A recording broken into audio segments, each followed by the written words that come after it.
नमस्कार मित्रों, स्वागत है आप सभी का अपने चैनल साहित्य साधना में। मित्रों, आज हम लोग आए हैं हिंदी गद्य के विकास के कुछ महत्वपूर्ण प्रश्नों के साथ। तो यह प्रश्न बहुत ही महत्वपूर्ण है और परीक्षा उपयोगी प्रश्न है और क्विक रिवीजन के लिए तो बहुत ही महत्वपूर्ण प्रश्न है। और इन प्रश्नों में से एक या दो प्रश्न तो अवश्य ही सभी परीक्षाओं में पूछे जाते हैं। तो आइए चलते हैं फटाफट अपने रिवीजन पर। तो रिवीजन के लिए 20 प्रश्नों का संकलन वन लाइनर रूप में है, तो आप लोग इनको जरूर पढ़िए और याद करिए। तो पहला प्रश्न है, कुबलय माला कथा नामक गद्य कृति के लेखक कौन थे? तो कुबलय माला नामक गद्य रचना के लेखक उद्योतन सूर्य थे तथा इसका समय 778 ईस्वी या 8वीं शताब्दी के पास माना जाता है।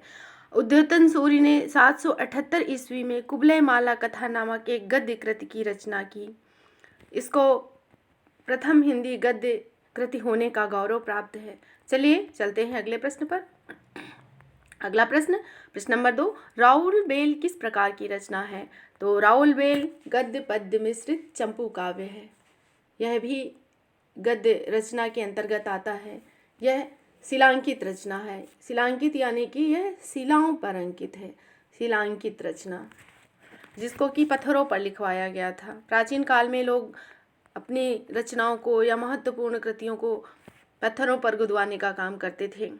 राउल बेल गद्य पद्य मिश्रित चंपू काव्य की प्राचीनतम हिंदी कृति है। 10वीं-11वीं शताब्दी के आसपास रोड़ा कवि ने राउल बेल नामक एक महत्वपूर्ण ग्रंथ की रचना की, जिसमें नख सिख परंपरा का प्रारंभ माना जाता है, जिसमें कलचुरी नरेश की 7 नायकों का नक्सिक वर्णन है। यह बहुत ही महत्वपूर्ण रचना है और इसका समय अभी हमने बताया ही है, 10वीं-11वीं शताब्दी के आसपास माना जाता है। तो चलते हैं अगले प्रश्न पर। प्रश्न नंबर 3, हिंदी में नक्सिक परंपरा का प्रारंभ किस रचना से माना जाता है? तो इसका अभी हमने वर्णन किया है। नक्सिक परंपरा का आरंभ राउल बेल नामक रचना से माना जाता है। राउल बेल रचना, जिसके की लेखक रोड़ा कवि हैं। राउल बेल नामक रचना में कलचुरी नरेश की 7 नायिकाओं का नक्सिक वर्णन है, जिसको कि अभी हमने आपके सामने वर्णन किया है। चलते हैं अगले प्रश्न पर। प्रश्न नंबर 4, हिंदी गद्य का प्रथम गद्य ग्रंथ कौन सा है? हिंदी का प्रथम गद्य ग्रंथ कौन सा है? तो हिंदी का प्रथम गद्य ग्रंथ है उक्ति व्यक्ति प्रकरण। हिंदी का प्रथम गद्य ग्रंथ है और यह एक व्याकरण ग्रंथ है। अगला प्रश्न नंबर 5, उक्ति व्यक्ति प्रकरण नामक ग्रंथ के लेखक कौन हैं? तो उक्ति व्यक्ति प्रकरण नामक गद्य ग्रंथ के लेखक हैं दामोदर शर्मा। और ये कहाँ के निवासी थे? महाराजा गोविंद चंद के सभा पंडित दामोदर शर्मा ने उक्ति व्यक्ति प्रकरण नामक ग्रंथ को लिखा और इसका समय है 12वीं शताब्दी। तो चलते हैं अगले प्रश्न पर। प्रश्न नंबर 6, मैथिली हिंदी में रचित प्रथम गद्य रचना कौन सी है? तो वर्ण रत्नाकर हिंदी में मैथिली गद्य में रचित प्रथम रचना है। वर्ण रत्नाकर को ज्योतिरीश्वर ठाकुर ने लिखा है और इसका ढांचा विश्व कोशात्मक है, यानी एक तरह से यह विश्व कोशात्मक ग्रंथ है। अगला प्रश्न नंबर 7, वास्तविक रूप से हिंदी गद्य का विकास किस समय से माना जाता है? तो ये सभी लोग जानते हैं कि वास्तविक रूप में गद्य का प्रारंभ 19वीं शताब्दी से माना जाता है, जिसका समय राजा लक्ष्मण सिंह के समय से और शिव प्रसाद सितारे हिंद के समय से, भारतेंदु के समय से माना जाता है। वैसे तो हिंदी गद्य के रूप हमें विठलनाथ जी जैसी रचनाओं में दिखाई, 84 वैष्णवन की वार्ता में, चंद्र छंद वर्णन की महिमा में भी दिखाई देते थे, पर जो वास्तविक स्वरूप था, जो वास्तविक विकास था, वह 19वीं शताब्दी में ही प्रारंभ हुआ है। तो चलते हैं अगले प्रश्न पर। प्रश्न नंबर 8, 19वीं शताब्दी से पूर्व हिंदी गद्य के कितने रूप प्रचलित थे?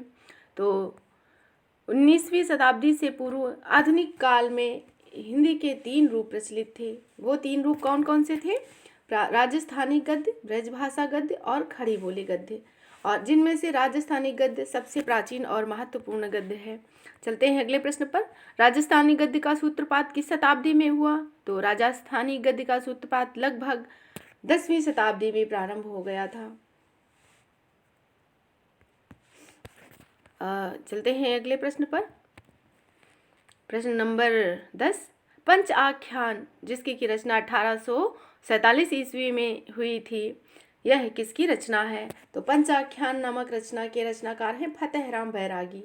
फतेहराम बैरागी ने पंचाख्यान नामक रचना 1847 ईस्वी में रची थी। अगला प्रश्न, प्रश्न नंबर 11, आचार्य रामचंद्र शुक्ल के अनुसार ब्रज भाषा गद्य का सर्वप्रथम प्रयोग कब और किसने किया? तो मित्रों, ये बहुत ही महत्वपूर्ण प्रश्न है। आचार्य रामचंद्र शुक्ल के अनुसार ब्रज भाषा गद्य का सर्वप्रथम प्रयोग गोरखपंथी योगियों ने संवत 1400 के आसपास में किया था। यह बहुत ही महत्वपूर्ण प्रश्न और याद करने योग्य प्रश्न है और कई बार परीक्षाओं में पूछा गया है। तो अगला प्रश्न, प्रश्न नंबर 12, श्रृंगार रस मंडन नामक ब्रज भाषा गद्य की रचना के रचनाकार कौन है? तो इस प्रश्न का उत्तर है महाप्रभु वल्लभाचार्य के पुत्र विट्ठलनाथ ब्रज भाषा गद्य की रचना रचते हैं, जिसका नाम है श्रृंगार रस मंडन। महाप्रभु वल्लभाचार्य के पुत्र विट्ठलनाथ, जो कि जिन्होंने की अष्टछाप की स्थापना की और उन्होंने रचना रची थी श्रृंगार रस मंडन, और यह ब्रज भाषा गद्य की प्रथम रचना मानी जाती है। तो चलते हैं अगले प्रश्न पर। अगला प्रश्न, प्रश्न नंबर 13, 84 वैष्णवन की वार्ता तथा 252 वैष्णवन की वार्ता नामक ग्रंथों के लेखक कौन हैं? तो 84 वैष्णवन की वार्ता तथा 252 वैष्णवन की वार्ता के लेखक कौन है? इस प्रश्न का उत्तर है गोसाई विट्ठलनाथ जी के पुत्र गोकुलनाथ जी ने 84 वैष्णवन की वार्ता तथा 252 वैष्णवन की वार्ता नामक ग्रंथ लिखे, जो कि हिंदी साहित्य के ग्रंथों के लिए बहुत ही महत्वपूर्ण थे और अपने बाद के आने वाले कवियों के लिए यह उपजीविका का काम करते हैं, आधार का काम करते हैं। तो गोकुलनाथ जी कौन थे? वल्लभाचार्य जी के पौत्र प्रभ और विट्ठलनाथ जी के पुत्र, जिन्होंने की 84 वैष्णवन की वार्ता तथा 252 वैष्णवन की वार्ता की। जिन्होंने 84 वैष्णवन की वार्ता में इन्होंने अपने प्रापितामह वल्लभाचार्य जी के 84 शिष्यों का वर्णन किया है तथा 252 वैष्णवन में इन्होंने अपने पिताजी के 252 शिष्यों का वर्णन किया है और इसका समय 17वीं शताब्दी के उत्तरार्ध में माना जाता है। तो चलते हैं अगले प्रश्न पर। प्रश्न नंबर 14, अग्रहण महात्म्य तथा वैशाख महात्म्य नामक ग्रंथों के लेखक कौन है? अगहन महात्म्य तथा वैशाख महात्म्य नामक रचना ओरछा नरेश महाराजा जसवंत सिंह के आश्रित वैकुंठ मणि शुक्ल ने संवत 1660 ईस्वी में किया और इसके लेखक हैं वैकुंठ मणि शुक्ल। अगहन महात्म्य और वैशाख महात्म्य, यह रचनाएं भी दोस्तों बहुत ही महत्वपूर्ण है। अगला प्रश्न, प्रश्न नंबर 15, बेताल पच्चीसी किस संस्कृत कवि की रचना को आधार बनाकर लिखा गया? तो बेताल पच्चीसी की रचना संस्कृत के कवि शिवदास, यहाँ पे सूरदास नहीं होगा मित्रों, यहाँ शिवदास होना चाहिए, शिवदास जी की रचना को आधार बनाकर लिखा गया।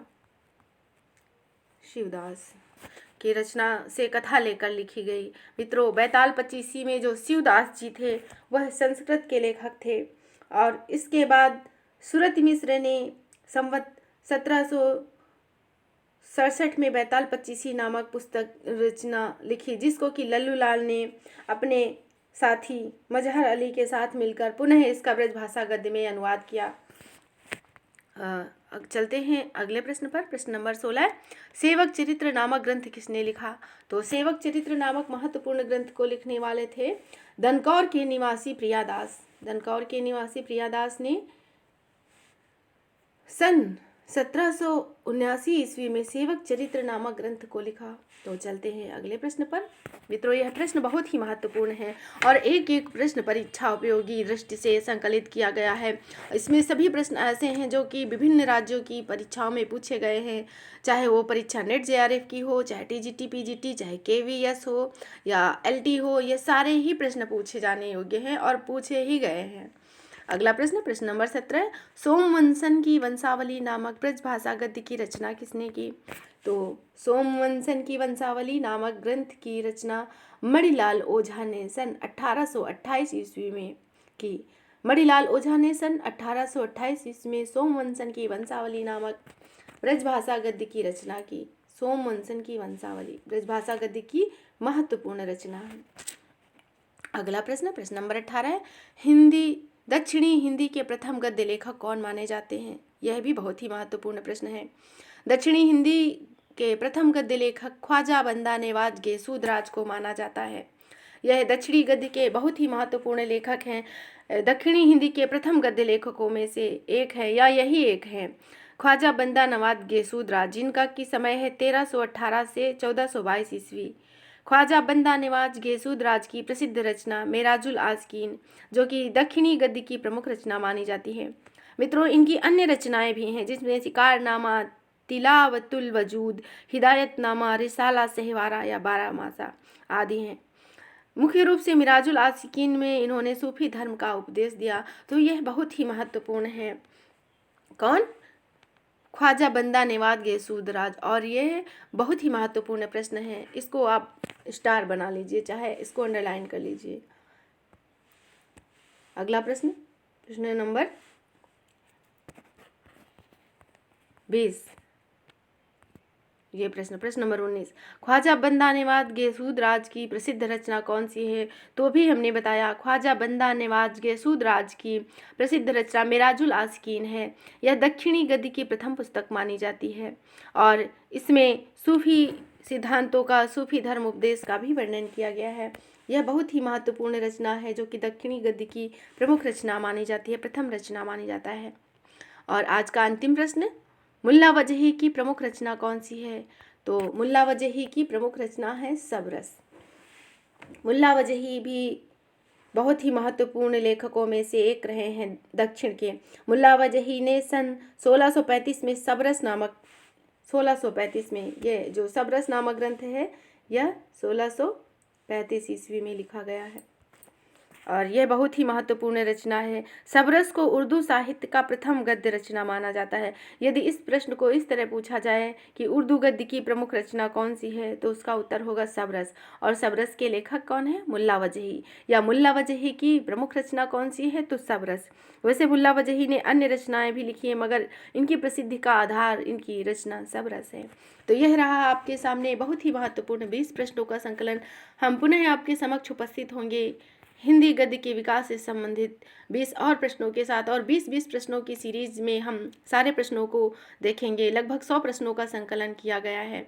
तो मित्रों, यदि आपको यह प्रश्नोत्तरी पसंद आए तो आप इसे लाइक करिएगा और हमारे चैनल को सब्सक्राइब करिएगा। मित्रों, आपके सहयोग की हमें आवश्यकता है और आप के सहयोग के द्वारा ही हम आगे बढ़ेंगे, हमारे सहयोग से आप आगे बढ़ेंगे। तो एक दूसरे का सहयोग करते हुए फिर मिलेंगे महत्वपूर्ण 20 प्रश्नों के संकलन के साथ। तब तक के लिए जय हिंद, जय हिंदी। धन्यवाद।